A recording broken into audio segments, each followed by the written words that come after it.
বাঁহৰ গেছ জ্বলাব পৰা লাইটাৰ আপোনালোকে দেখিছেনে বাৰু? এটকাও খৰচ নকৰাকৈ আপুনিও বনাব পাৰিব এনেকুৱা ধৰণৰ এটা লাইটাৰ। প্ৰথমতে এডাল ক্ষীণ বাঁহ লৈ ল'ব, তাৰ টুকুৰা কৰি ল'ব গেছ লাইটাৰ চাইজৰ এনেকুৱা ধৰণৰ। ইয়াৰ পিছত আপোনালোকৰ ওচৰে পাঁজৰে থকা কিছুমান পাণ দোকানত এনেকুৱা ধৰণৰ লাইটাৰ ব্যৱহাৰ কৰে। সেই লাইটাৰবিলাকৰ গেছ শেষ হোৱাৰ পিছত তেওঁলোকে পেলাই দিয়ে। তেনেকুৱা বেয়া লাইটাৰ কেইটামান আপোনালোকে ঘৰলৈ লৈ আনিলে আৰু ঘৰতে খুব সহজতে খুলিব পাৰিব।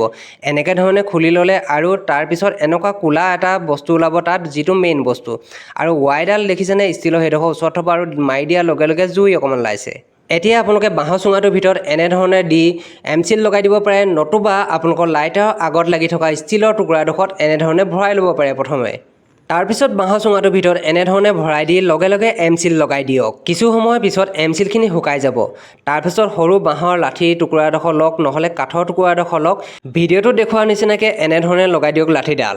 এতিয়া চেক কৰি চাওক এবাৰ, আন্ধাৰত দেখিছেনে? চেক কৰি চাইছোঁ, দেখিছেনে জুই মাৰিছে এনেধৰণে।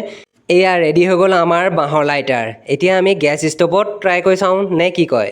এই লাইটাৰটো আপোনালোকৰ ইমাৰ্জেঞ্চিত ব্যৱহাৰ কৰিবৰ কাৰণেহে দেখুওৱা হৈছে। আশা কৰোঁ আজিৰ ভিডিঅ'টো চাই আপোনালোকে নিশ্চয় ভাল পালে। কমেণ্ট কৰি জনাবলৈ নাপাহৰিব কিন্তু। ধন্যবাদ।